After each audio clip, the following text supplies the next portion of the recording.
has not been easy, and I know that it won't be easy.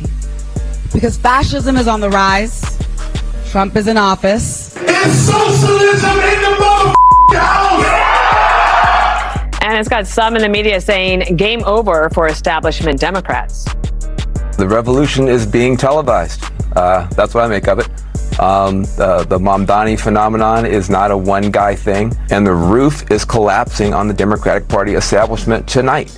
It's going to allow everybody to go, oh, they're going to look at New York City and go, oh, the Democratic Party is so far left. If you want to blame anybody for what happened last night, my opinion, if you want to blame anybody, Jonathan, I think you have to blame Benjamin Netanyahu. A lot of people, and you know this too, you live in LA. The number one thing they're saying is, why can't we have a Mamdani? That's what they're saying. And it's about energy. This is hopefully going to sweep the entire country. You've had a heck of a week. I mean, the election, the candidates you endorsed won down the line, and you knocked off 2 Democratic incumbent members of Congress. Is this like a unique moment in New York, or is this the beginning of a national movement? I think we are seeing a hunger that is not just felt by New Yorkers, but frankly by Americans from coast to coast for a new kind of politics, one that puts working people at the heart of it. And I think for far too long, what we as a party have been able to say to New Yorkers who are struggling is simply to explain why they're struggling, not actually offer them a vision for how to make life better. And these candidates, Brad, Daria Lisa, Claire, they ran campaigns that spoke to working people and that said life in the nation's most expensive city need not be this way any longer. And I can't wait to have them as partners in DC in that work. And tenants celebrate after a vote tonight to freeze the rent. Good evening. I'm Christine Johnson. That decision impacts about 2 million New Yorkers who live in rent-stabilized apartments. The board took action to freeze 1- and 2-year leases, something the panel has never done before. But as Andrew Ramos reports, some say it could have long-term repercussions. We have not updated our renter protections since they were first established over 40 years ago. Mayor Brandon Johnson says relief for renters is long overdue.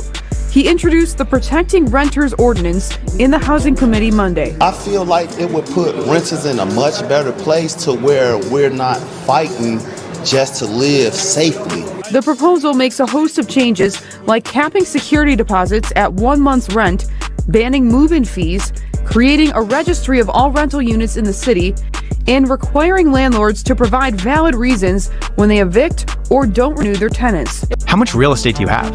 500 million. And how much debt do you have on that? 400 million. And does this scare you? I'm just getting started. Creative finance is dangerous. Why is it dangerous? It's because it's so effective. My name's not on anything. I've not signed for anything. I've not applied for anything. If the world torches, let's say AI comes in and robots take over the entire world and I lose everything, guess what happens to my credit? Nothing. You can do anything. Planes, houses, RV parks. There's nothing you can't do with creative finance. How do you find these deals? I don't go find houses, I find pain. What am I looking for? Foreclosure, divorce, bankruptcy, pain, pain, pain, pain. What are your predictions then for like the overall economy? The middle class is getting eaten alive. If you don't own a business or own an asset, there's no job that is paying you as much as the cost of things are going up. It's just gonna get worse. Explain how you're right if you're also the person that's making money off of all of these people.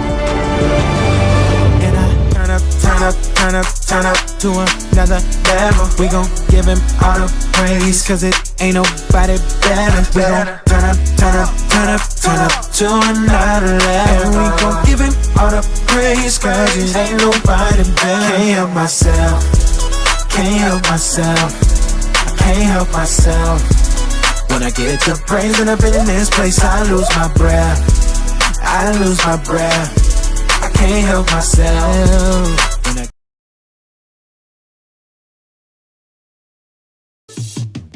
Why they party? I'm in here grinding. Money I'm stacking. Why they rock diamonds? I can't relate to them, ain't my shit calming. I set a goal for me, 2 or 3 commas.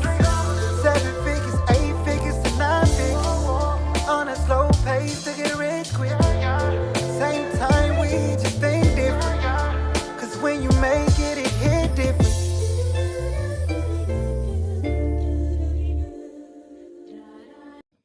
What it do, y'all? It's your partner Dale back in the saddle again for another edition of the Counter Move Podcast. I began a little bit late today, dog.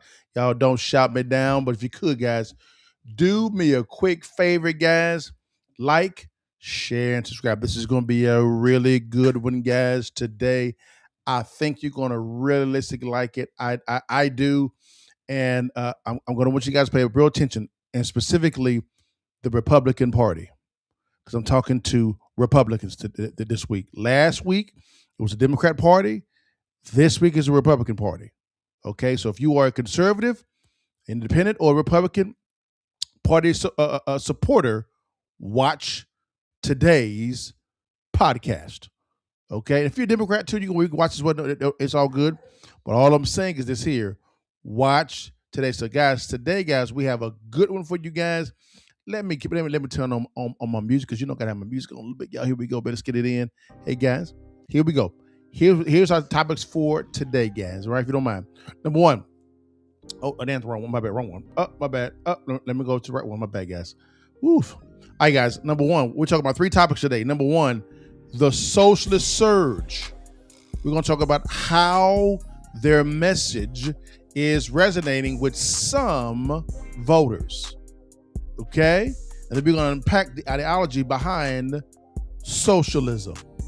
Okay? Number 2, the rent freeze debate. Man, Chicago and New York has done some interesting things. In New York, you have been talking about a frozen the rents rates on stabilized apartment complexes. We're going to define what that is, and if it's going to really realistically work, and how it's affecting landlords now. We're going to look at the pros and cons. Number 2, Chicago decided also to do a little changes to their rental laws. Right now, is this the right time for Chicago to do this? I don't know, guys. Number 3, guys, we're talking about, man, in the Protect the Bag segment, we're going to talk about we're going to go back to real estate. We're going to talk about a certain popular investment strategy called Subject to Investing. Here's a news flash, guys. Lean in a little bit. This is going to be the most powerful investing strategy that you're ever going to hear. Coming from someone that used to be known as a Subject to King in Dallas, Texas. Your partner. This is the most powerful, less barrier investment strategy that you're ever going to listen to, you're ever going to hear, right? You're going to hear from one of the GOATs and your partner. All right. This strategy is going to be the most popular strategy for people to own their homes, right? For investors to buy properties, right? And cash flow them, right? Again, stay tuned. And when we get to that section, have your pen and pads out, guys. This is going to be a really good one, guys. So let's dive into the first topic, guys. Here he is, guys. Here we go. The socialist surge. Why the movement is gaining national momentum. Okay, we got to be honest. This socialist surge is beginning to get some traction.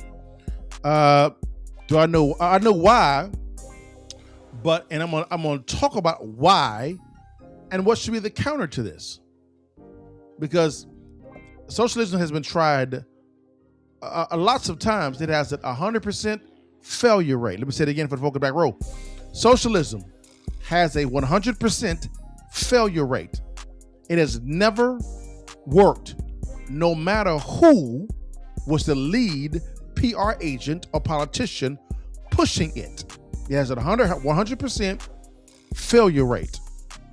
Let that sink in. It's never worked. It never will.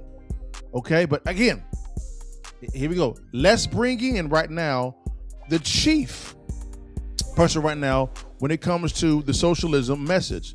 And I gotta say, guys, when you listen to him, he's actually really good. I gotta give it to him. He's really good at this messaging thing. So if you are saying this is a one-trick pony, the problem is you. The problem is you, because right now they are doing a number on both the Republican Party and the Democrat Party, and they're winning. They're winning. Let me say it again. They are winning right now. They're winning races. Now, you may say they're winning races in deep blue areas. I agree. But once you get that first win, that second win, third win, and that fourth win, listen to the verbiage. Now, from the chief PR agent, the sitting mayor of New York. Here we go. Let's get into it. You've had a heck of a week. I mean, the election, the candidates you endorsed won down the line, and you knocked off 2 Democratic incumbent members of Congress. Is this like a unique moment in New York, or is this the beginning of a national movement? I think we are seeing a hunger that is not just felt by New Yorkers, but frankly by Americans from coast to coast for a new kind of politics, one that puts working people at the heart of it. And I think for far too long, what we as a party have been able to say to New Yorkers who are struggling is simply to explain why they're struggling, not actually offer them a vision for how to make life better. And these candidates, Brad, Daria Lisa, Claire, they ran campaigns that spoke to working people and that said life in the nation's most expensive city need not be this way any longer. And I can't wait to have them as partners in DC in that work. So do you see yourself in... Now, guys, I want you guys to hear his verbiage. He is extremely clear on what he's talking about. All right? He ain't playing no games. Notice what he actually said. They're focusing on one aspect of this entire thing, affordability. The reason why is because both sides, the Democrat and Republican side, are not talking about this at all. So they're seeing a little crack in the dam, and they're spewing out this messaging, and it's quite good to gain traction in the mainstream. To gain traction. Okay? Let's keep it going. So let's go get into it. Endorsing candidates outside of New York, or? You know, for now, my focus is on this incredible slate of 3 congressional candidates, as well as you said, the 5 candidates I endorsed who ran and won, who are all going to be heading to Albany in the state legislature. But I do think, as you said, it's not just New York City where working people are asking themselves, why can't I afford my rent? Why can't I afford my groceries? Why can't I find enough money in my pocket for childcare, no matter how hard I work? And I'm so excited that these incredible soon-to-be Congress members will be helping to lead the fight across the country on making sure that working people are right there where they should be, which is the heart of the conversation. The reaction from... See, right there, guys, he's talking about working people. Do you hear the language? Do you hear? It's all about affordability for them. They're saying that, hey, guys, you have both the Democrat Party and the Republican Party. They can't tie their own shoes. They're always arguing over a bunch of nothing. Hey, guys, we're going to smuggle ourselves in on the Democrat side, and we're going to talk about kitchen table issues, affordability. And people are saying, I'm listening to an ideology that has a 100% failure rate. Let that sink in. Send this podcast to your local congressman, your city councilman, your mayor, your county judge, your county commissioners. They need to hear this. Because right now they're getting their butts whooped by some socialists. Let's keep it going, guys. We're not done. Let's keep it going. Democrats has been something. You've had some prominent Democrats dismissive of what happened here. I mean, you had Senator Blumenthal say the effort to nationalize New York is going to fail. What happened in New York will be really irrelevant by the time of the elections in November. Hakeem Jeffries basically said the same thing, saying that this is not indicative of what needs to happen in November. What do you make of that? You know, I think that when you ask Americans what they're feeling in this moment, amidst reports of an economy that's strengthening, of a stock market that's booming, you will hear an exhaustion at having to try and make ends meet every single day, every single week, every single month. He's good. And that it's getting harder and harder. And He's so a good. message of fighting for working people, we don't have to nationalize that message. That is a national message. It's a national crisis. And for far too long, all we've had to say as a party is opposition to the current administration. What do we have to say beyond that? And what these candidates offer is a vision that extends beyond the midterms, it extends beyond 2028. It speaks to what makes so many of us proud to be Democrats. It speaks to a vision that goes back to a New Deal understanding of what working people deserve. And I'll tell you that for too long, that kind of politics, you can only find it in history books, and we need to bring it back to the present day. Guys, he's an amazing storyteller. He's good. He's good. Notice what he said. He said, when both parties are arguing about hate, I don't like Trump, or hate Trump, or the Democrats are terrible, these guys are coming out and saying, hey, let's talk about kitchen table stuff. They see an opportunity right now. They do. And the Democrat Party and the Republican Party right now are dropping the ball big time. Now, some folks are saying, this will go away. Hey, man, be careful. Be careful. Will it work? Hell no. No, because socialism has a 100% failure rate. Will not work. No matter how much lipstick you put on the pig, it's still a pig. Does it make some sense, guys? I mean, he goes on and on and on. This is a very soft ball type of interview. He goes on to say in this interview that he believes Democrat socialism can win in any race. They have national aspirations. Do not be surprised if AOC is on the presidential ticket. Folks is laughing. Okay, I can understand that because she's not very smart. But these guys don't operate off of smarts. They operate off of deception.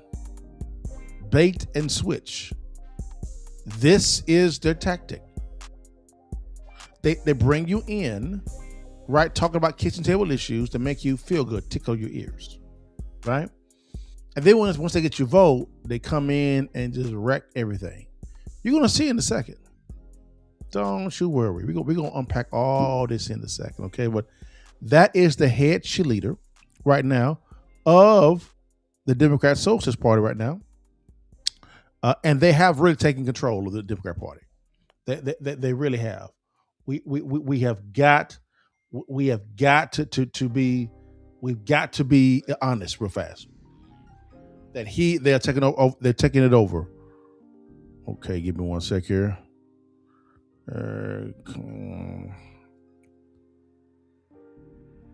Gotcha. All right. Gotcha. All right, guys. But hey, we're not done. Now let's unpack, right?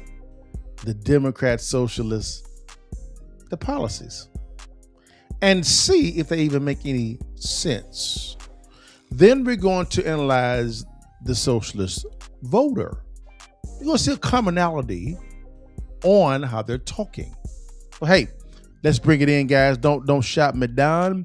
Here is a video that I actually located on Instagram, and it made total sense. Let me make me bigger real fast, guys, for the folk in the back row. And let's see what's going down here. Listen to this mess, y'all. Listen to it. Let's get it in. Here we go. Hold on one second. Instagram is off. Here we go.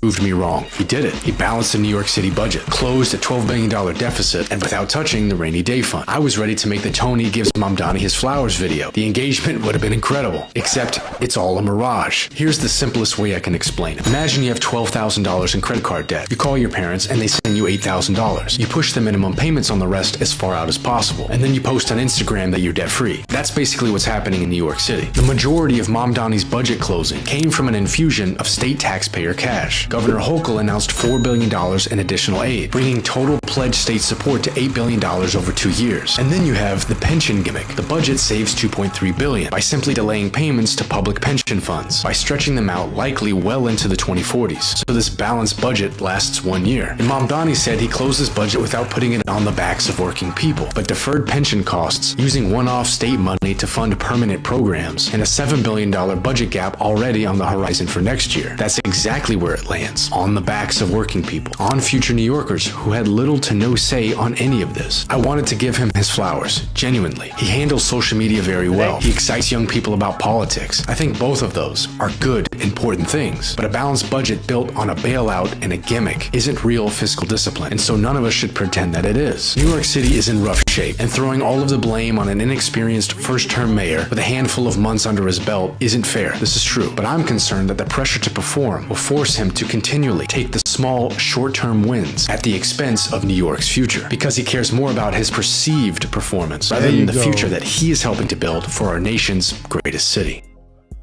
Guys, he broke that down so well. How Zoran is very good with social media and when it comes to publicity, PR. And he's always smiling all the time, so it's a friendly face. And he's giving these outlandish things he wants to do that make no fiscal sense. He came out and said, I balanced the budget. We had $8 billion gap, I balanced it. What he didn't tell you guys is he borrowed the money from the New York State. That's not balancing nothing. That's a fat lie. But some folks are like, man, he did it, man. Look what he did. Socialism really looks for the naive voter, and I mean it respectfully. A voter that is addicted to headlines and not the details. So they give you the headline hoping that you have no wisdom.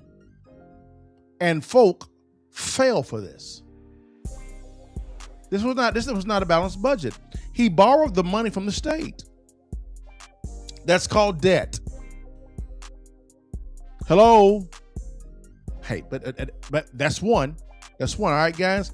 Let's go to another one, unpacking another thing that he actually did, guys, real quickly. Bring this in real fast. This is another one, because remember he's talking about, about taxing the rich, right? That's another taxing the rich. Hey, you know what? We got to bring that in too, because someone destroyed that one too. This was destroyed too. Let's bring it in. This is him talking about taxing the rich. Let's get in. Here we go. Hold on. Come on now. Well, today, we're taxing the rich. I'm thrilled to announce we secured a pied-à-terre tax. Mayor Mamdani, great idea, but you do have one big problem. The billionaires you're trying to tax may not even qualify because New York City's system is so broken. A penthouse sold at 432 Park Avenue for $87.7 million. The city assessed it at $1.6 million for tax purposes. Sting bought an apartment for $65.7 million, assessed at $1.89. President Trump's personal apartment in Trump Tower, the city assessed it at $2.6 million. It is. A little unfair. Missing the mark for the $5 million cutoff for the pied-à-terre tax. So what he's saying is, I'm sorry. So there's a $5 million cutoff for this pied-à-terre tax. But these buildings, when the city did its own assessment, because you have a county appraisal district that does it, and you have, of course, an appraisal that gives the real value of the property, but you have a county tax appraisal.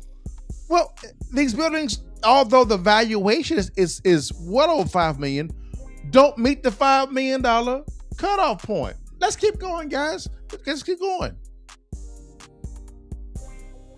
While these luxury condos are assessed at a fraction of what they're worth, rent-stabilized buildings down the street pay nearly 5 times more in effective tax rates. 5 times more. The tax system in New York is protecting the billionaires that Mayor Mamdani is trying to tax and punishing the buildings that house working-class New Yorkers. Mayor, I'm with you on this tax proposal, but if you don't fix the property tax system, you're going to miss half of them.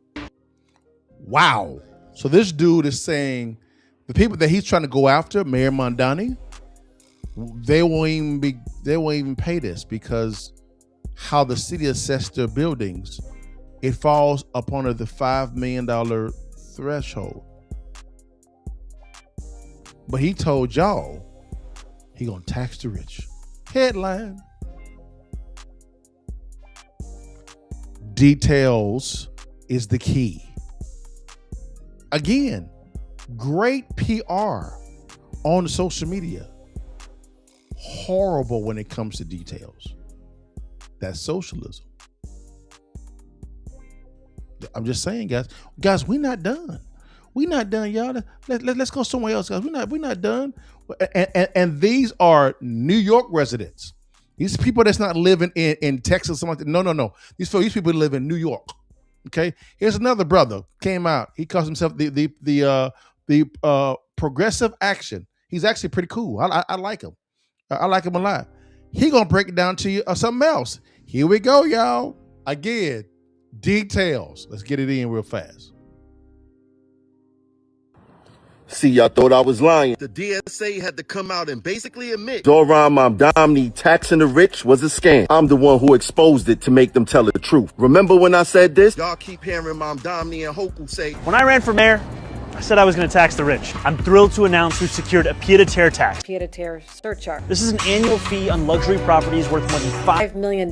This tax will raise at least $500 million. Everyone has a role to play in contributing to our city. They're contributing in a meaningful way. Same script, tax the wealthy, right? So let's break it down. Right now, New York got a $5.4 billion budget gap. And the big solution, tax the wealthy luxury second home. Sounds tough, sound bold until you hear the number. That tax only brings in $500 million. Let me say that again. 5.4 billion gap, 500 million in revenue. That's not even close. That's not a solution. That's a PR move. So now ask yourself, where's the other 4.9 billion coming from? Because it's not magic. It's going to come from somewhere, and it's not going to be the people with $25 million homes. Does that ring a bell? Mamdani celebrated it as a win. And you know what the haters told me? The haters said, no, you're lying. He's not trying to tax the middle class. I told y'all that pied-à-terre tax was a scam, and the DSA had to come out and admit it. Listen to what they had to say. Governor Hochul passes her state budget right now, the rich still get a $12 billion tax cut from Trump. And New York City and Zoran will still face a $5.4 billion deficit. Wait, hold up. If the pied-à-terre tax was going to work, then why is the deficit still the same? I'm just saying. Don't say I ain't tell y'all. Socialism is going to destroy New York City. Not only because the concept is bad, but because the people who are selling it to us, A liar, a cheater, a deceiver, heartbreaker. Don't be fooled. Yes, sir. Hey, y'all. Details. Both an incompetent governor and both an incompetent mayor. But they told y'all the headline. We're going to tax the billionaires. They didn't tell you all them details, though. Don't take my word for it. This is a New Yorker breaking down the numbers. Okay? Again, socialism has a 100% failure rate. It has never worked, and it will not work. So if you're falling for the okie doke, you deserve to be broke. I'm gonna say it. I'm gonna say it. It gets worse, y'all. We not through. We not through. I told y'all. I'm gonna break it all down for you. Republicans, you better be listening to me. The whole scam is to talk about kitchen table issues, which is wise, but have no plan at all to meet those needs because they are deceiving you the whole time. It's a scam. We ain't done, y'all. We not finished. Don't you worry about it, baby. Now let's go real fast to what their true intentions is. You know, the socialists. What's their true intentions? Okay, let's go to someone that was an actual real socialist. Okay. Again, we ain't playing no games. We're gonna give you the facts. Here she go, y'all. Hey, bring it down to us. With socialism spread worldwide, what is their plan? I'm glad let's get to it.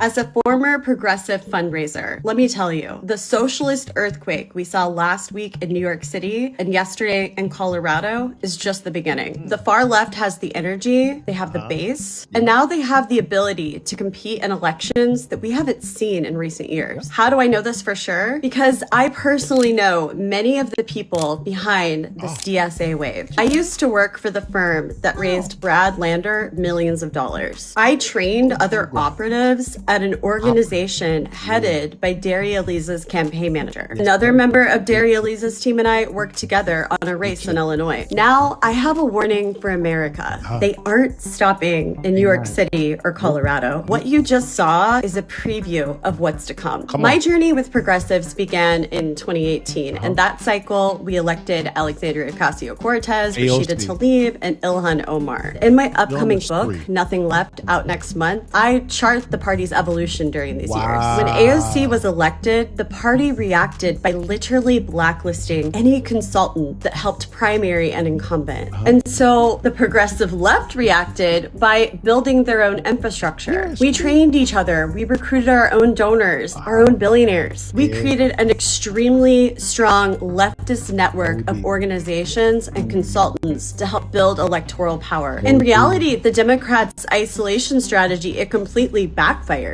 In fact, it only made the left stronger because they had to build up. Okay, so who are these DSA organizers? They're the children of lawyers, professors, and NGO leaders. They sing Solidarity Forever, but they have absolutely zero connection to the modern American blue-collar worker. Like my uncle's construction worker union, where 70% of its members voted to re-elect Donald Trump in 2024. The greatest irony to me, of course, is that the DSA candidates cloak themselves in the cause of the working class. But they get elected by educated elites. In fact, Daria Liza won a district that includes the Bronx, but she lost the working class part of the Bronx by 30 points. She did well with young people and high-income voters, and she won college-educated areas by double digits. Working class people don't want to abolish ICE. They want prisons to exist and for the police to be well-funded. Obsession with climate and identity politics, that's not what's at the forefront of their minds. They want candidates who focus on the economy and talk about bread and butter issues. Candidates who will stand up for their safety. I left the Democratic Party because I saw that they had lost complete connection to the American working class. I believe a healthy Democratic Party is extremely important for the future of this country. But the far left, they're not the answer.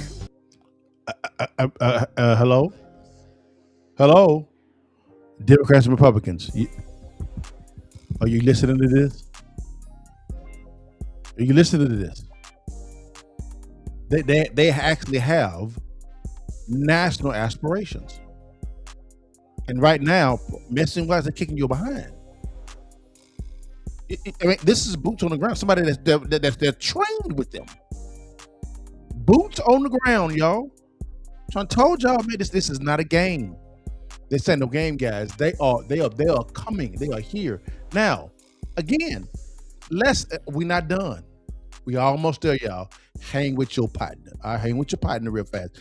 Now, guys, let's see what type of voter votes for a ideology or a system that has a 100% failure rate. Now, you heard her talk about, who these people were. Okay? Doctors, CPAs, attorneys, folks that have no connection at all to Main Street, right? Let's see how these people think, because we have to know our audience, right? It's like my man Alonzo. He's on TikTok. He's a great financial advisor. In order for him to be a great financial advisor or wealth strategist, he has to know his audience. Guys, we have to know our audience. Got to know our audience. All right, guys, let's get to it, y'all. Here we go, y'all. Here go another one. Another guys. Here is someone actually interviewing, right? A socialist. Here we go, y'all. Let's listen what she has to say real fast. Let's see if she's talented. Let's see what's going on. Here we go. Let's get to it. So you said you're a socialist? Yeah. Oh God, am I gonna get roasted? Yeah. What we're asking people today is, what do you think about Zohran Mamdani's plan to tax the billionaires and to create a more equitable tax structure in New York City? I love him. It's unbelievable. Okay. Shouldn't we all be more equitable? Well, let me ask you this. So there's about 1,000 billionaires in the United States. Okay. If we taxed them 100% and liquidated all their assets, we could fund the federal government for about 10 months. What do we do after that? But that's not how the government works. Also, no one needs to be a billionaire. The amount that you could fund over time by taxing a portion of their income would house people, it would provide them health care, it would do a lot of incredible things. Why? What do you think? I think that would be a bad idea. I think even a marginal increase on taxes de-incentivizes business growth. Why do you think it's a bad idea? Because it de-incentivizes business growth. So we actually limit and reduce economic activity. It's individuals. who monopolize a portion of, not a portion, they monopolize most of the income for individuals. And actually, if you want to make a more equitable society, you should increase economic mobility for individuals, so then more of them can be active members of society rather than a couple of people hoarding majority of the wealth. That's what free market capitalism does, right? Because what they're doing is they're creating businesses and creating jobs for people that creates economic growth. Yeah. And also, they're already paying 40% of the taxes in this country. The top 1% is. Right. So I think I would rather have New York City a business hospitable environment so people aren't fleeing to Florida and Texas. But that's such like a crock of shit. People aren't actually leaving. Ken Griffin, just last week, said he's leaving. One individual? No, a lot of them are. And actually, even Kathy Hochul, New York State, said that she wants the people to come back who have left so they can afford to fund the social programs here. I need people who are high net worth to support the generous social programs that we want to have in our state. If you want to be supportive, but maybe the first step should be go down to Palm Beach and see who you can bring back home, because our tax base has been eroded. I mean, Mamdani has a $12 billion budget deficit. How is he going to close that without asking Kathy Hochul, who has the same problem? They've driven people out of New York with high tax policy and anti-capitalist policies. Are you a billionaire? No. Do you aspire to be one? Millionaire. Okay. Millionaire. I don't need to be a billionaire. Thank you, Matt. All right. Oh, I'd love to hear more of your thoughts. But... Good, thank you. All right, thank you. That is the quality of voter that votes for this mess. There you go. Facts don't matter. Ideology does. That's the thought process. These people are brainwashed. I mean, he intelligent broke that thing down. Okay, you know what? Here's we have another one, guys. We got another one. Let's see if we can get a more intelligent one real fast. You know, we want to make sure that we're fair. Make sure that we're fair. Okay. Let's get a more intelligent one. Make sure that we're fair. You know what I'm saying? Here we go. Here is another one, guys. Interviewed by the same man. The same man, y'all. The same man. All right. Let's see how this one does real fast. And then we kind of go from there. Maybe she does better. Let's give it a good old try. Let's get it in. Let's see what happens. Here we go. I feel like billionaires have too much power. They control too many resources, and we just have to split them up so everybody's fine, you know? So what if I told you there's a little under 1,000 billionaires in the United States of America? Yeah. If we taxed them all 100%, liquidated everything that they own, we could fund the government for 9 to 10 months. Wow. Yeah. And then we'd be broke and our economy would be destroyed. Yeah. What do we do next? Well, I don't think it works like that. I mean, I'm not from here, honestly. I'm from Germany, so we do have a lot of billionaires as well who just own a lot of our resources, and I think if you invest the money right, you know, into the people, nothing that is too, you know, like temporary, it will have a huge effect. You know, you have to commit to the challenge, and right now it's not working either, so you have to, you know, find a solution. What's happening right now is Mamdani's plan to raise taxes is actually driving a lot of businesses and billionaires out of New York City. Yeah. They're going down to Florida and Texas. Right.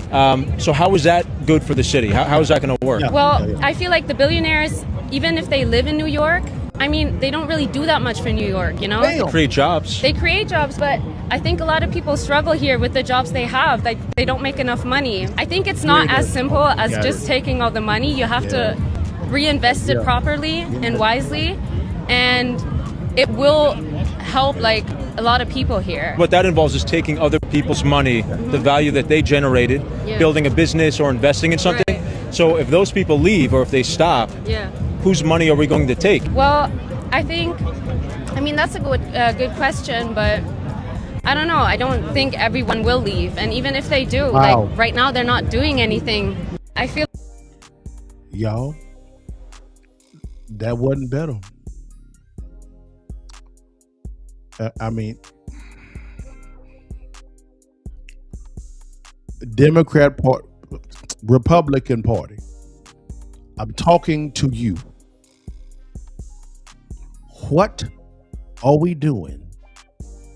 Forgive me. What are you doing? Right? Forget we. What are you doing to reach this type of voter? This is unintelligent. It's like, I have a saying, respectfully. Socialists are mathematical morons. Let me say it again. Socialists are mathematical morons. What do I mean by that? They're allergic to numbers. This is utopia. I mean, money can come out of anywhere. They don't look at facts. Nope. It is all about their emotions and feelings and this utopia they just made in their minds that don't make no damn sense. Like, this is the quality of voter. Wow. That is. So let me end this section. And guys, we're not done with the socialists at all. We got more. All right. My counter move to this real quickly, guys. Here's my counter move. Republican Party. I'm talking about city, county, state, and nationally. Some of y'all watch my podcast. I know. From a PR standpoint, you have got to begin to talk about kitchen table issues. Okay? Because right now, things are higher. They are. We have got to be honest. They are higher. And the Democrat Socialist Party, although their policies are trash, they are tickling the ears of a lot of young voters. And if it gains more steam, older voters may fall alongside them. This is the reason why they're saying that they believe that they can win other elections nationwide. They have the data to conclude this. They're not putting this out of their behinds. So stop talking about dumb stuff and begin addressing issues. Now, I don't believe government can solve problems. No, it is a partnership with the voter as well as the government. The government should be a referee, not a player in the game. So, Republican Party, what is going to be your message for the midterms? Because if you lose the midterms, don't be surprised if it may be a president AOC or presidential candidate AOC and presidential candidate Gavin Newsom. Two of the worst politicians as far as policy in the nation.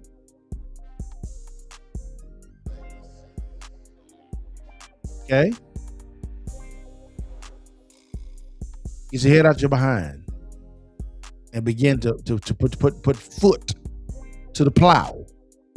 Because right now, the Democratic Socialist Party is kicking your behind.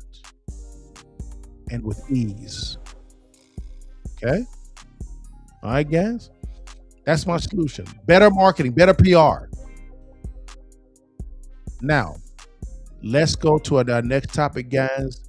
And I know this is going to be, because, your partner's in the real estate. And so, I got to bring up some stuff real quickly, man. On New York, let's go back to the NYC, baby. All right. That's not what I wanted. Let's go back to NYC real fast, guys. Rent freeze debate and housing shakeup. Man, what New York City's and Chicago's housing policy could mean. Guys, I'm gonna say it. These are the dumbest policies that I've ever heard. Well, no. Yes. Stupidity. Dumb policies. Not based on my thought process. The numbers say so. You don't believe me? Let's get it in. All right, let's go to New York first, guys. And I want y'all to pay attention real quickly. Respectfully, guys, like I said, to the clapping seals. Respectfully, of people that are in love with their ears being tickled, and all they want to talk about, guys, is rent freeze and how it's gonna help them out. Here we go. Let's get to it, guys. Oh my God. And tenants celebrate after a vote tonight to freeze the rent. Good evening. I'm Christine Johnson. That decision impacts about 2 million New Yorkers who live in rent-stabilized apartments. The board took action to freeze 1- and 2-year leases, something the panel has never done before. But as Andrew Ramos reports, some say it could have long-term repercussions. The motion passes. An auditorium packed with tenants erupts in a thunderous applause at El Museo del Barrio in East Harlem. Following a historic vote to freeze rent for nearly 1 million rent-stabilized apartments, the city's Rent Guidelines Board delivered the 7-1 vote Thursday night, which will grant a rent freeze for 1-year and 2-year leases. Tenants say it's a game changer in the fight to keep New York affordable. Oh my goodness, I'm ecstatic. I'm literally walking on cloud 9 right now. I'm so proud of people my age and young people getting together and forming coalitions, because when we do that, we can make an impact. The final vote, which came after more than a dozen public hearings and multiple data reports, was a punch in the gut for property owners who say they are already struggling to maintain their buildings. We'll have to lay off some of the supers. Only choice. It's a business. People don't get it. Housing has costs, and this has become a political game. Mayor Mamdani, who made freezing rent a centerpiece of his mayoral campaign, now fulfills a campaign promise. In a statement, the mayor said in part, "This is the relief that working people across our city deserve." Thursday's vote came amid some controversy where Christina Smith, a member of the city's Rent Guidelines Board who represented landlords, resigned from her post. She suggested that the vote's outcome was already decided by the board, where 6 of the 9 members were appointed by Mayor Mamdani. But the mayor insists the RGB is independent. While the vote may be popular with tenants, experts say the long-term impact may cause more problems than solve them. We have a housing crisis, not just a rent crisis, but we're going to have a housing supply crisis as well. And that may only get worse if we don't find ways to keep these buildings standing and operating in a decent condition. Now, the leases that will be impacted by tonight's decision will begin after October 1st, 2026 and before September 30th, 2027. So, guys, freezing the rents, huh? And the clapping seals, they're like, yay! Woo! Hallelujah! Glory! What they're saying. I mean, just ecstatic. Ecstatic. You know what? Not a problem. Now, gotta be fair and balanced. Let's bring the landlord side of the issue, guys, all right? Because we hear a lot from the tenants, right? Let's hear from the landlord side, because the landlords, they're the ones who have to deal with this. Here we go. Let's listen to the landlords now. Here we go. Let's get it in. Here we go. In a major victory for Mayor Mamdani, the Rent Guidelines Board approves a rent freeze for nearly 1 million rent-stabilized units. But landlords call the process a farce, telling Christina Fan renters will ultimately pay the price. This is just cosplaying fairness. This isn't real fairness. Jan Lee, whose family has owned this Chinatown building for nearly a century, is crying foul, accusing the Rent Guidelines Board of freezing rent despite mounds of data he says shows rising costs for landlords. They're not even hiding the bias anymore. The mayor had campaigned on a rent freeze. He appoints 75% of the board, and now he's got his hand on the scale. Just hours before Thursday's meeting, drama unfolded when Christina Smith, a member of the board who represented landlords, resigned from her post, accusing the process of being broken and unjust. But it did little to sway the results, as the Rent Guidelines Board voted 7-1 in an historic first to approve a 0% increase on both 1-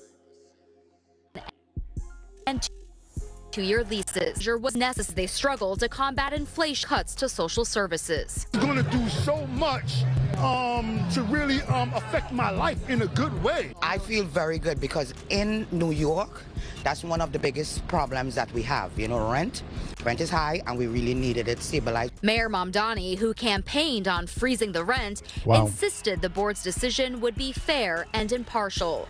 He responded to the outcome, saying in part, "This is the relief that working people across our city deserve."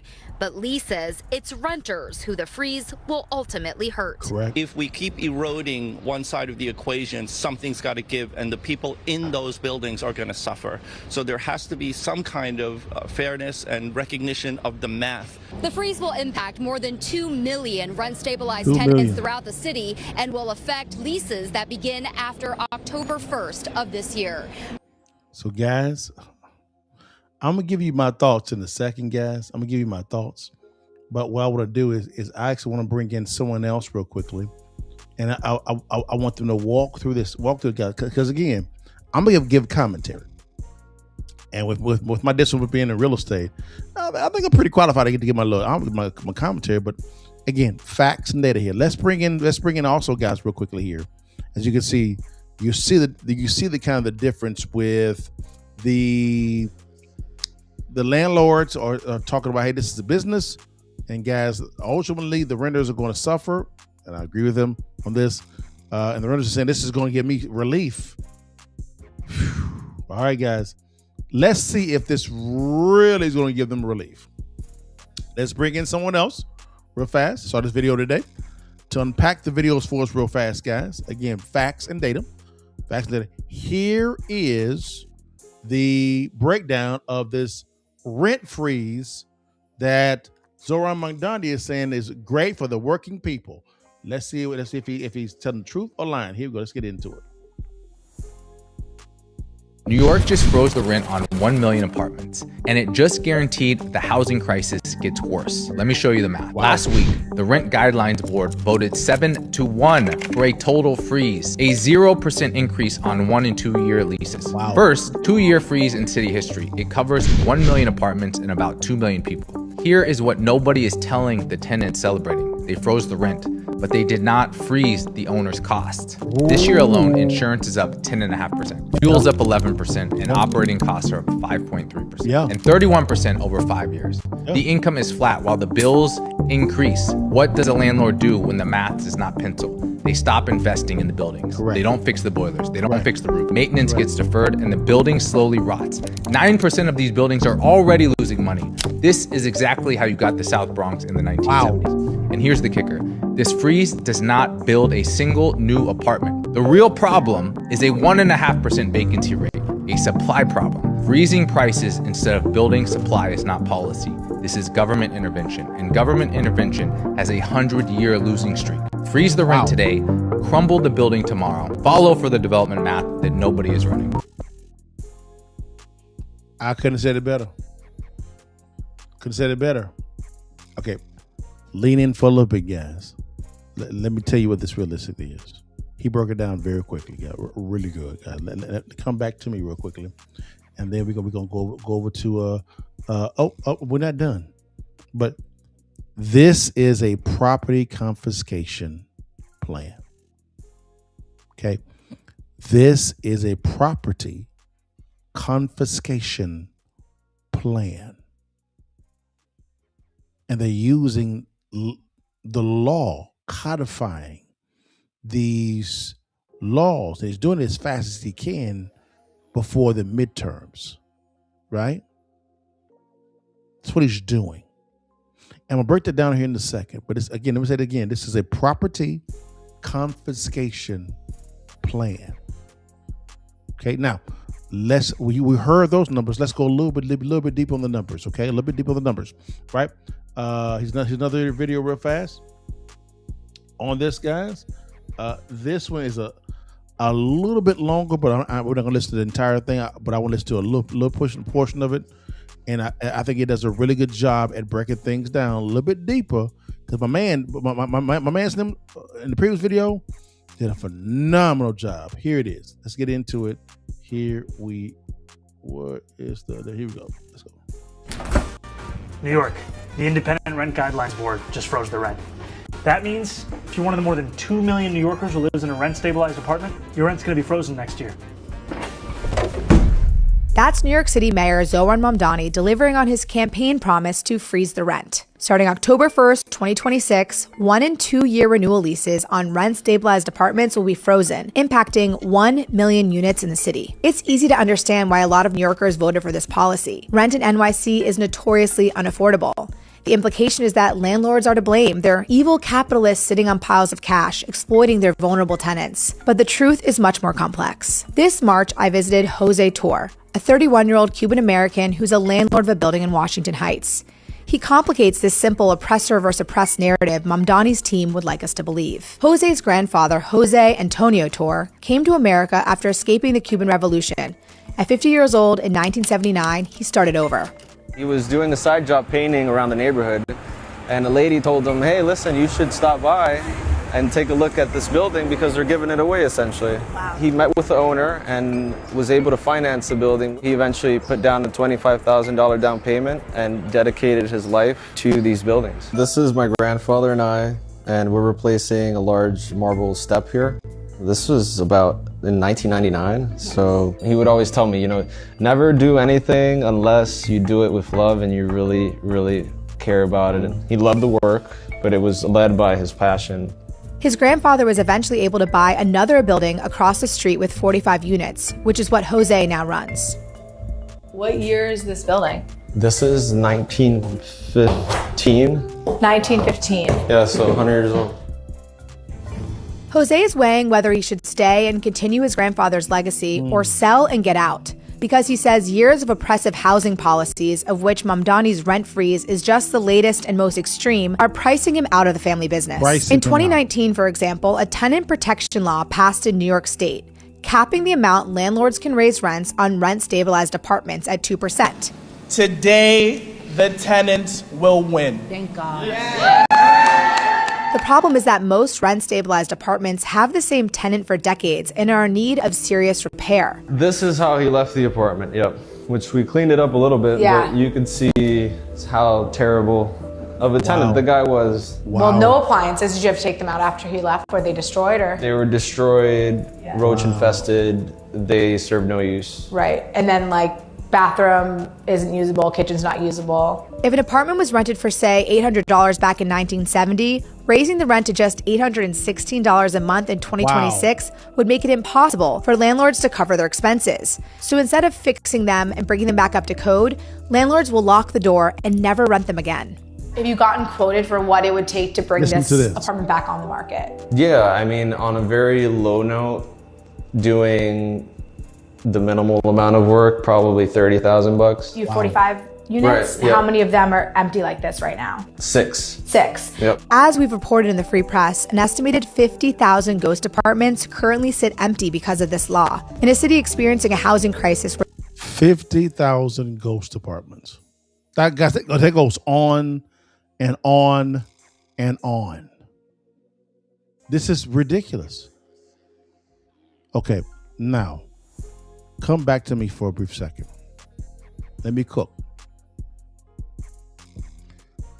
I told you before, this is a property confiscation plan. And I'm glad I showed that last video because you're seeing what landlords are going to have to do, right? So here's what's going on. I'm going to give you numbers real quickly, guys, all right? Let's just say hypothetically that a landlord has an apartment that needs to be leased out, several apartments. This is just one. Let's say, for instance, the mortgage payment on that property is $1,000. Okay. The market rental rate says he can charge $1,500. So that's the $500 delta of profit there that the homeowner actually has. But now, and this actually began under, I'll be honest with you, Mayor Adams, and now this is what is progressing even more. So when it comes to Mamdani, is this here? Is now with a freeze, let's just say hypothetically with the freeze, the New York City government says that you can't charge $1,500, you can only charge $800 a month. Now remember, the debt service plus tax and insurance of that nature is $1,000.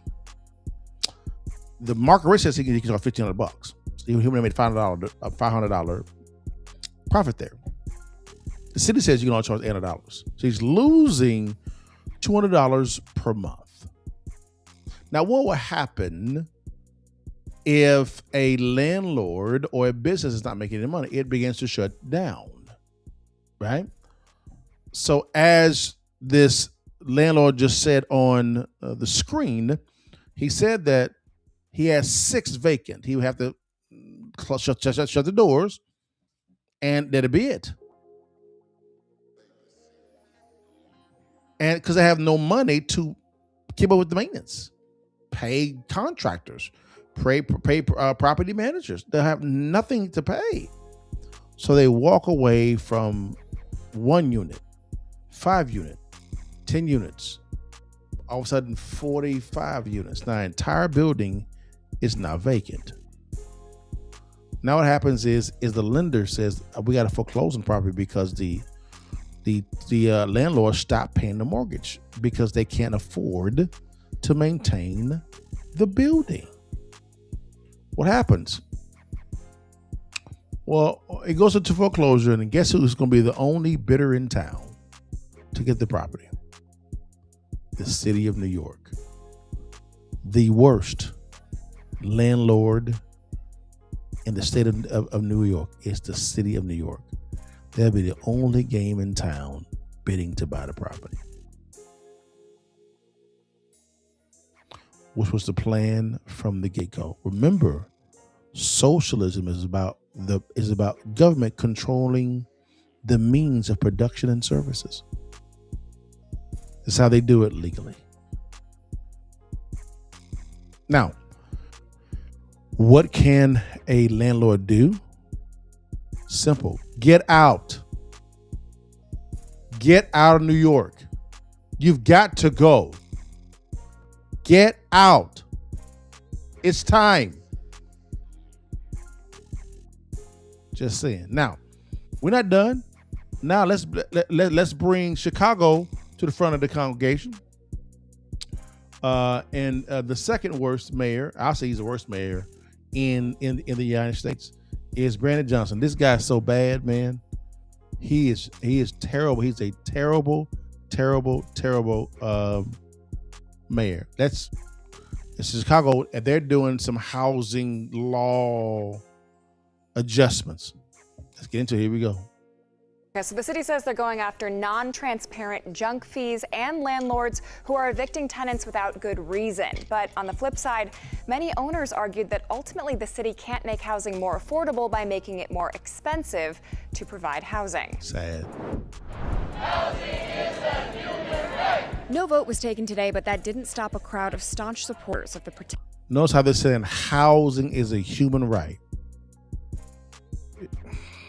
You see why I call them mathematical morons? Because there's a cost to providing the housing. Oh my God. Protecting renters ordinance, known as PRO.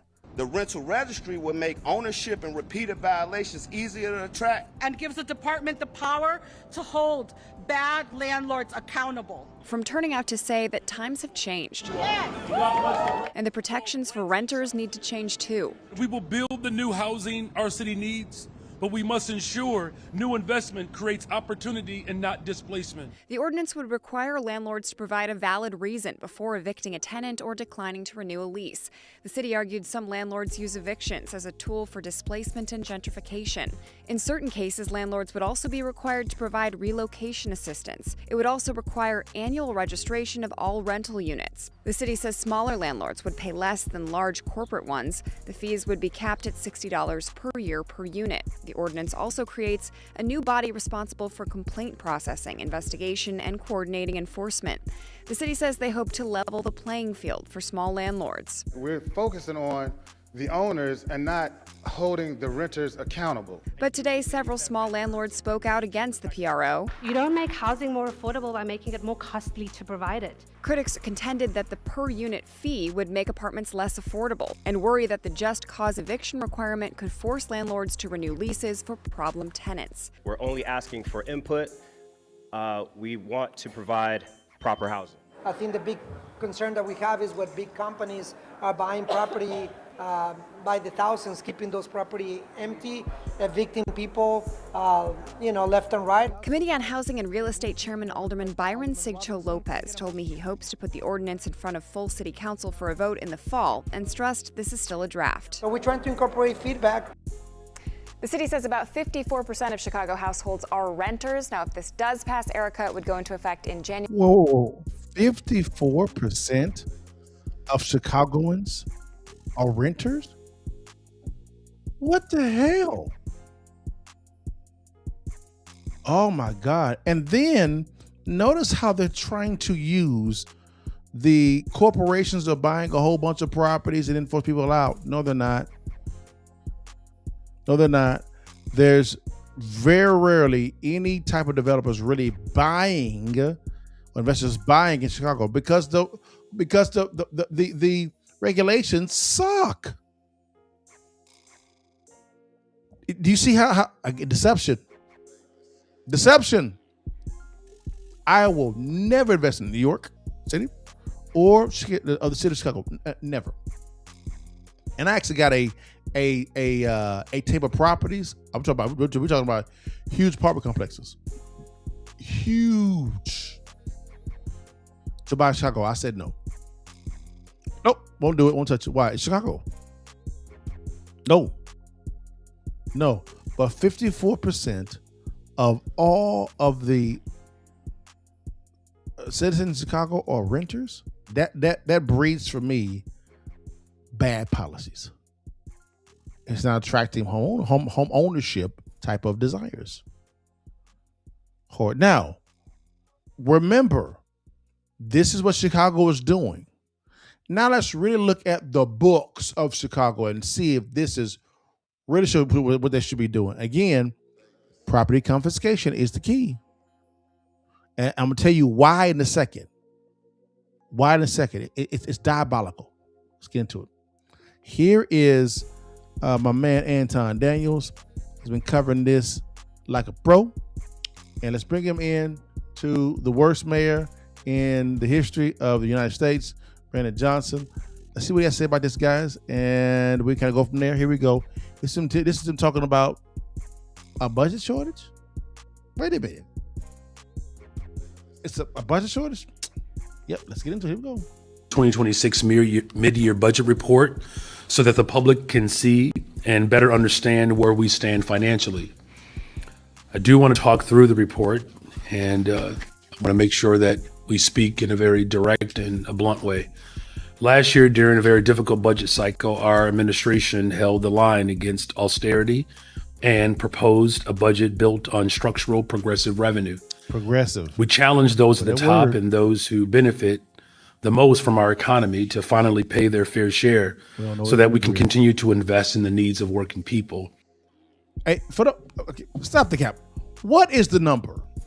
All you progressive people, you keep saying the rich ain't paying their fair share. What is the number? Give me the damn number. What should it be?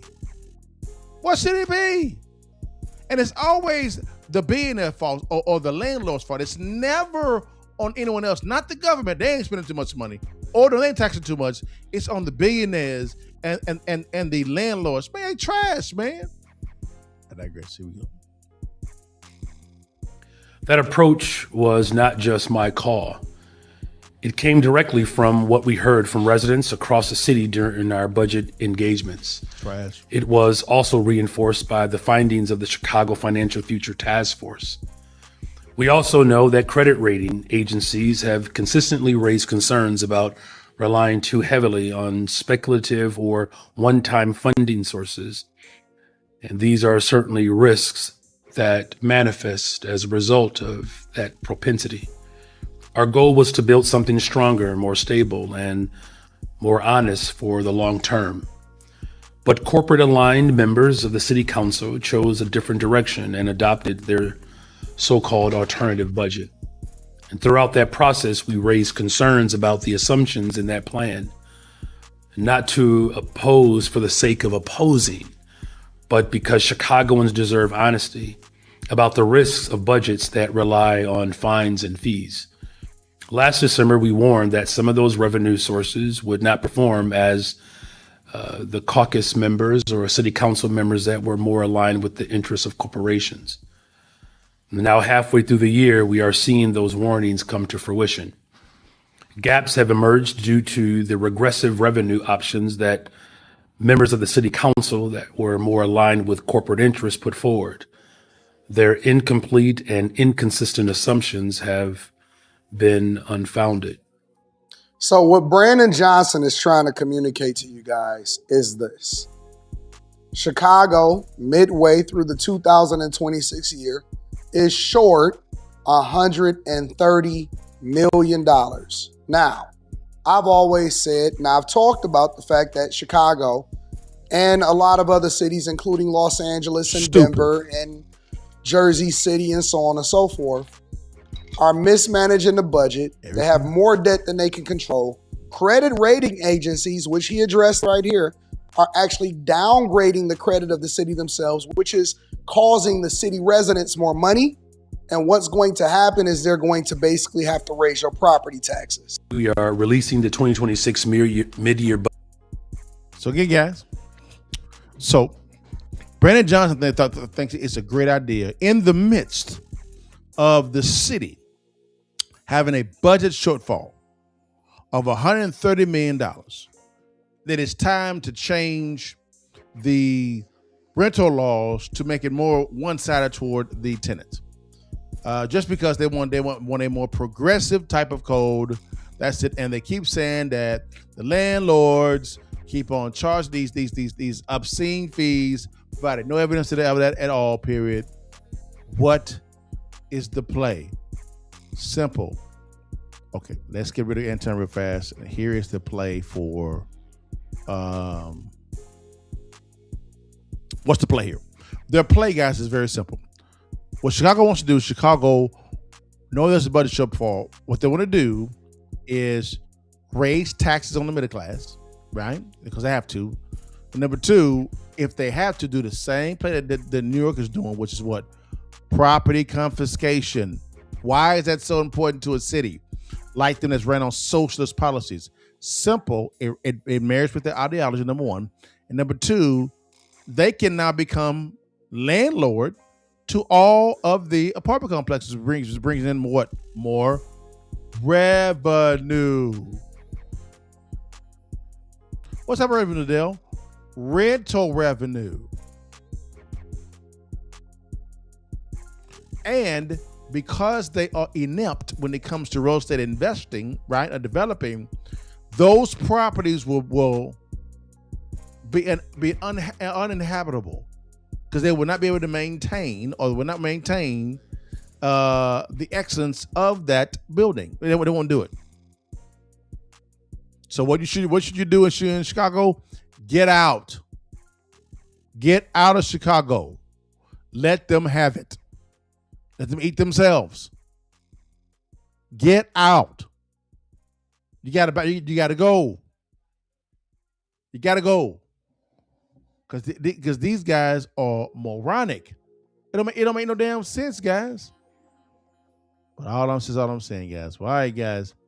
Let's go to our next topic real quickly, guys. And then we'll be done. Here is the section where I call our Protect the Bag series, guys. Real quickly. All right, hold on 1 second. Network and hustle.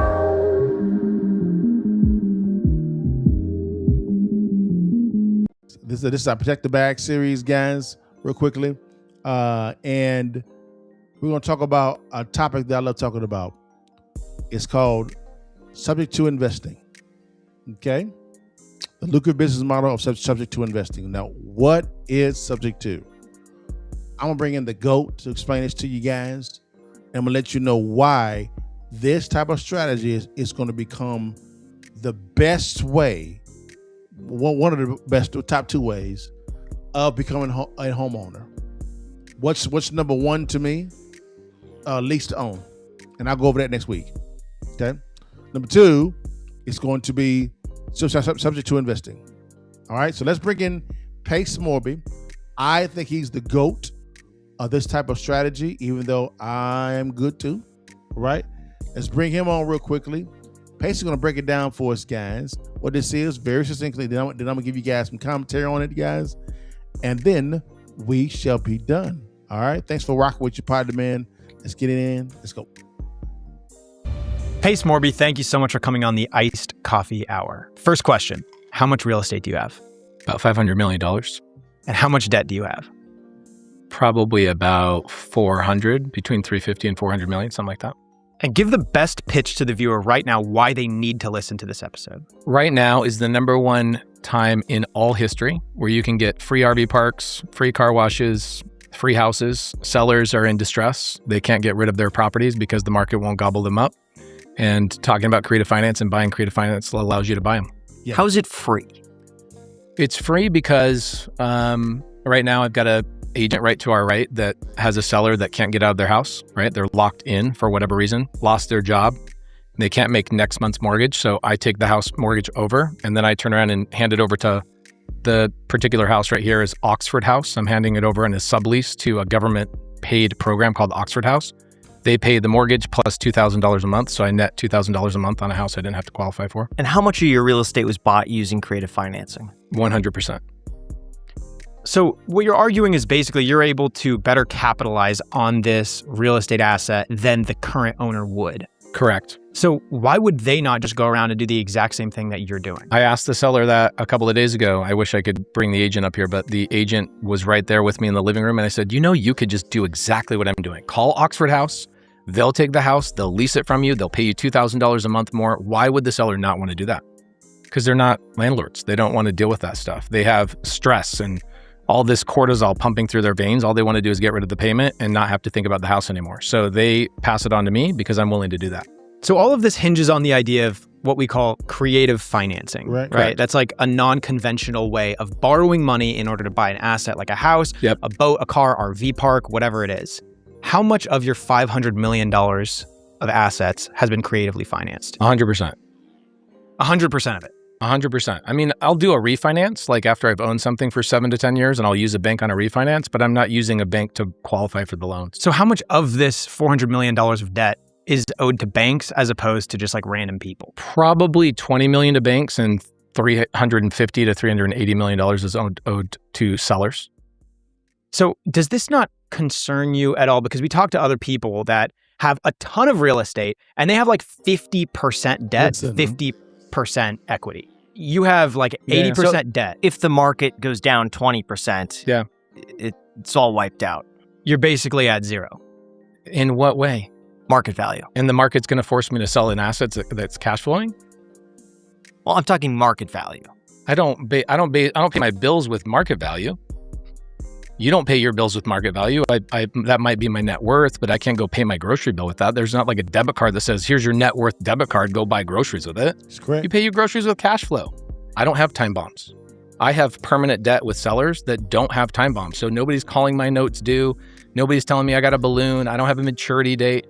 In fact, in my contracts with my seller, it states that if I cannot refinance based on interest rates or I can't sell based on interest rates, I can extend my note with them. So I have a seller, for example, $5 million RV park with a 10-year note. So he's financing me for 30-year payment, but he's giving me a 10-year balloon. So I have 10 years to refinance, sell the property, or pay it all off. And in the 10-year note, it specifically says that if interest rates are in a situation where I can't refinance or offload to a new buyer, we extend another 5 years until they are. How is this good for the seller? They avoid capital gains tax. They get a higher purchase price. They also get interest on top of the money that their seller financed. So walk me through just a standard purchase, like a template purchase. If someone wanted, an average viewer out there wanted to put into practice what you're talking about, what would it look like? What asset type do you want? House? It's just a single family home. Okay, we'll talk about this deal right here that I just did with David. So seller buys the house in 2022, gets an interest rate of 3.5%. They buy it with, let's say, a VA loan, so they put no money down, so they have zero equity when they buy the property. In fact, most sellers don't have any equity when they buy their houses. They're paying over because they got closing costs and move-in expenses and whatever else. The market kind of flattens. Interest rates are now 6.25%, 6.5% for the new buyer. So a new buyer can't pay what the purchase price is. And so the seller's like, we can't sell it without writing a check. So the benefit to them is that his seller, Melissa and Kenneth, would have to write a check for $15,000 to let go of their house. Meanwhile, they have a 3.5% interest rate attached to it. Why? That doesn't make any sense to go get a loan at 6.25% to pay off a 3.5% loan. It's crazy to do that, right? Spot on. So I went to the sellers. David calls me and says, hey, we've done deals in the past. I've got a seller that's in a bad situation. I got on the phone with the seller, said, what's going on? What's your timeline? They go, well, we can't make next month's payment. We lost our job. Are there a lot of people losing jobs right now? Sure Okay. is. Are there a lot of people in foreclosure right now? Sure is. Debatable, I guess, depending on the area. Yeah. Yes, but it's growing significantly. I think we can agree with that, right? So I tell Melissa and Kenneth, the sellers on this house, I said, I will buy your house, but I'm not going to give you any money. And chances are you're going to pay the closing costs on this property, and then I'll take the house off your hands. Sellers go, absolutely, when can we do it? 2 days later, I'm in the house walking through the paperwork with them. They've already boxed up the house. Like, they're not waiting for the contract to be signed. They're like, you're going to take over my payment and you're going to let me out of this situation. Meanwhile, I can take a 3.5% interest rate and do something with it the seller's not willing to do. So one thing that confuses a lot of people, it's been addressed. So, guys, that's kind of a long and short of it. Let me kind of come back into this real quickly, guys, and kind of give you kind of a snapshot of what that is. Guys, subject to investing is very clear. It is you buying a property creatively, subject to the existing financing staying in place, right? So basically, effectively, you're taking over someone's payment because they have a pain moment, job transfer, long days on market, doesn't want to pay capital gains, long-term landlord that wants to get out, right? A distressed property, right?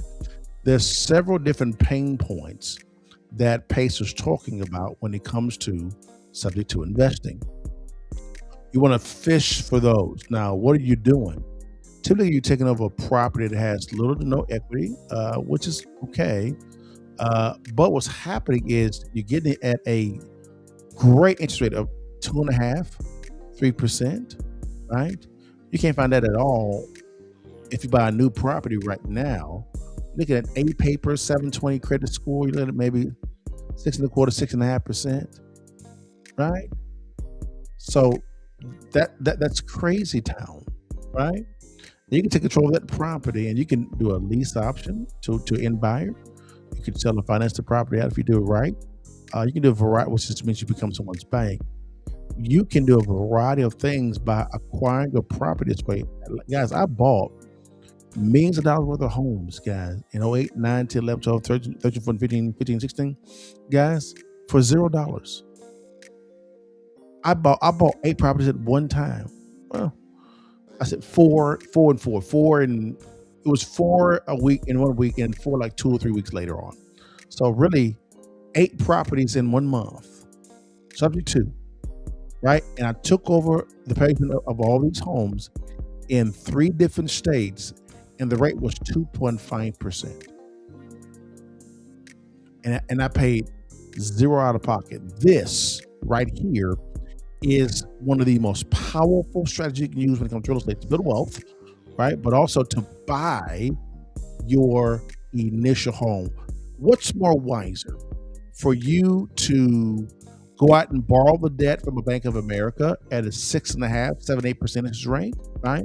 30-year term, hoping you can actually either buy down the rate or refinance down to a low rate if the rates come down. There's a lot of variables that you can control versus helping someone by solving their problem and taking over their mortgage payment at a 2.5 or 3% interest rate. Which one makes more sense to you? Simple. The subject to investing strategy. Guys, I'm so excited about this strategy. I'm getting back into that game because I did so well from 2008 to 2016, right? So this right here is the most powerful way for you to begin to acquire property and then provide housing for organizations, short-term rentals, long-term rentals, lease to owns, seller financing. You actually broaden out your investment strategy to where you can attract more capital from a cash flow basis and a down payment basis. Think about it like this. If you were to sell a property, if you get a property subject to, right? Let's say, for instance, they owe $200,000, right? But let's say, for instance, the valuation of the property is, let's say, is $250,000, right? Very little equity, right? You can sell finance the property out, right, at $250,000, and someone can give you a 10% down payment. So you owe $200,000 at a 2.5% interest rate. You sell a property via seller finance, creative financing, right? You get 10% down to $25K up front into your pocket. The promissory note that you to have with you is $225K minus your $200,000 K.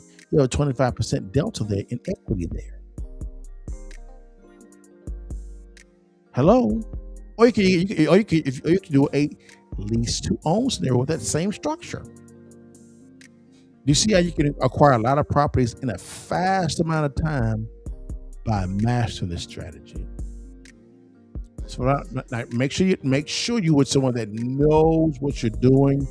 You have a good attorney that knows subject to investing, a good insurance agent knows subject to investing. See what I'm saying? A good accountant, a good CPA, a wealth strategist. That's a power team. That's a power team, guys. Like this right here, guys, for me it changed my whole life.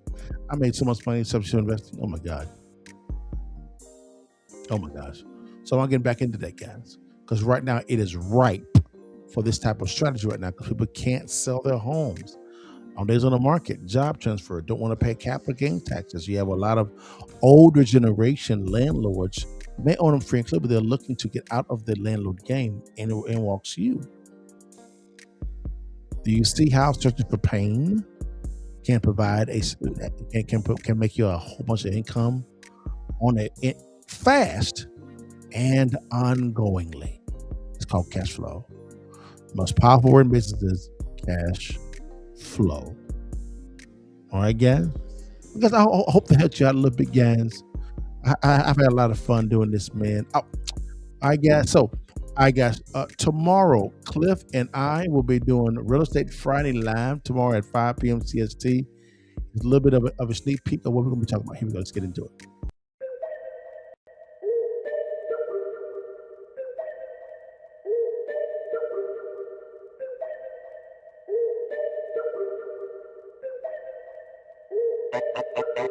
Okay.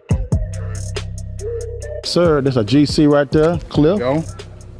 It's piers. We got concrete piers and wood piers. Yes, sir. Checklist. Check out the checklist. Yes, we got it for everything we need. Yes, sir. You forget some things sometimes. So this is going to outline, make sure you hit every single thing. What's the foundation, plumbing, electric, painting, flooring, everything. So you don't miss anything. Okay. You want to make sure you get all your checks. Okay.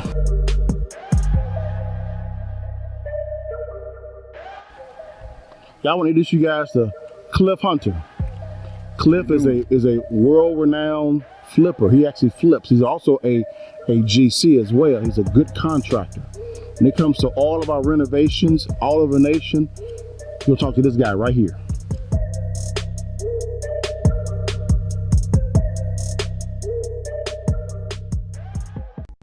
Guys, that is Real Estate Friday Live every Friday, guys, at 5 p.m. CST. Come kick it with Cliff and I, guys. We talk about all things real estate.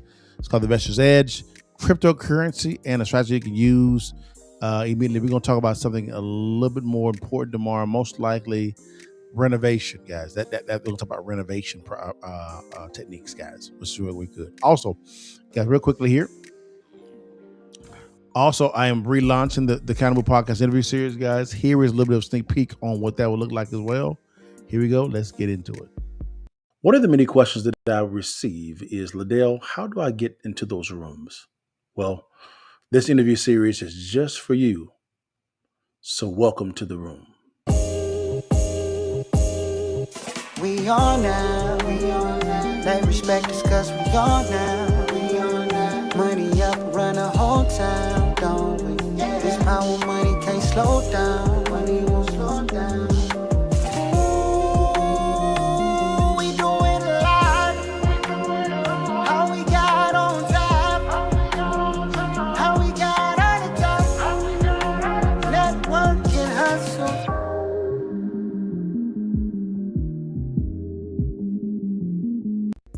Guys, that is the Accountable Podcast. That's going to be happening, I think, every other Thursday, guys. But I will get a mogul, and whether it be in business, finance, political, faith-based, teachers, politicians, you name it. Come on. We chop it up a little bit, guys. We go from, and we get the whiteboard out. We write down how you went from 0 to where you at. We write down the formula. And maybe even bring you guys on to ask some questions. All right, guys? Well, guys, that's all I have for today, guys. I look forward to seeing you guys tomorrow. You know I end it every single time, guys. Before you leave, everyone, while you can. Oh, my bad, guys. You see it. Also, we're fast, guys. We are giving away our free ebook, guys, called Distressed Property Investing, guys. It is how to locate distressed properties in the city, county, state, right, guys? And I tell everybody, you make money when you buy, not when you sell. Okay? It's free ebook. Download. How you get access to it? It's simple. DM me the word real estate, right? Click on the QR code right there. Fill out the little survey, which is fine. Or DM me the word real estate. We get you the link, and there's a link in the show notes, guys. Go ahead and click on it, guys, and you got it. All right. Lastly, guys, also, guys, I want you guys to memorize a word called digital banking. 2 words: digital banking. Digital banking, guys. Digital banking is taking over. Fintech, digital banking, guys. This right here is the greatest time for you to begin the business, right? By partnering with a digital bank, guys. All right. Let me ask you a question. What if you can actually get paid? They sound someone actually swipes their card or use their phone. Now, why is it so important? Well, the average American uses their card, swipes their card or other phone 30 times a month, right? Now, what if you're getting paid 5 cents per swipe? Okay. Now, multiply that figure times 100 times 10 people, 20, 50, 100, 1,000, 10,000 people. All because you offer them a better deal when it comes to banking. Okay, guys? Again, free information, guys. Do me a favor, if you want any information at all, scan the QR code on the screen, DM me the word mentor on the screen right there, guys. Or in the show notes below, you'll see a link. Click on the link, guys, and go to it and look at the free information. It's free. It is free. All right, guys, to learn about it. All right, guys. Well, man, I got to go. Brother's kind of hungry, but I get to see you guys tomorrow. You know, I end every time, equal time, guys. Before you leave while you can, you see that thing, baby. Take a picture for your mom and them. Holla at your partner. God bless you guys. See you guys tomorrow. All right, y'all. Peace. Okay, so you did fixes and flips first, or were they? Now it sounds like you're more buying whole. Okay, so you're wholesale first. Okay, because I was broke. I had no credit, had no money, so I had to get some money coming in. So I learned how to do wholesale. And you were doing wholesaling at the good time too. 2000. When it wasn't so saturated. There was. I kind of saw the debacle coming. Okay, it didn't make any sense. I was like, wait a minute, how can you lend out to retail buyers 99.7%? Yeah, just a little bit of a down tick. It's insolvent. And you got to remember, in some states, because I lived in Florida at the time, you could have loan to value above 100% of your property. Right. The first property that I bought, it was 110%. We left the bank with like $30,000. Yes. Yeah. Yes. It was amazing to me. I was like, why am I not doing this all the time? But then clearly 08, 09 let me know why people shouldn't have been doing that all the time. 08, 09, that's why I made a lion's share of my money.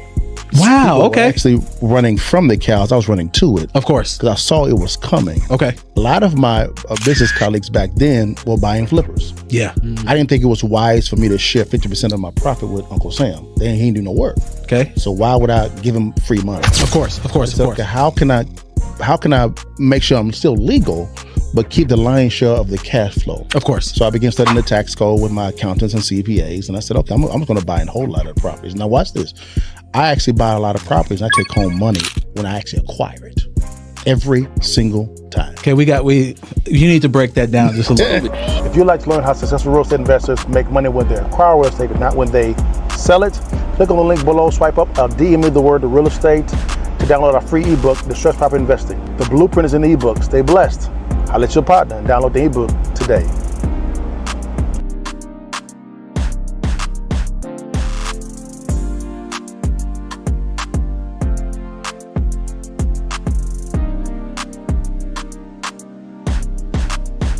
What's good, guys? It's your partner Dale here, man. Hey, I always say that when it comes to real estate, I think this is the best time. The next 3 to 5 years is the best time, in my opinion, to begin to invest in real estate. Whether you are a seasoned investor or a novice investor, this is the best time, in my opinion, to to invest in real estate. Now, why would I say that? It's very simple. Whenever there is some stagnation within the real estate industry, that's the best time to get deals, right? Deals are what attract the capital, right? A good deal will always attract good capital. Now, what's a good deal? Well, I like buying distressed properties below wholesale. The skill to buying right is learning how to locate distressed properties in your city, county, or state. Now, the good thing about it is we are giving away a free ebook called Distressed Property Investing.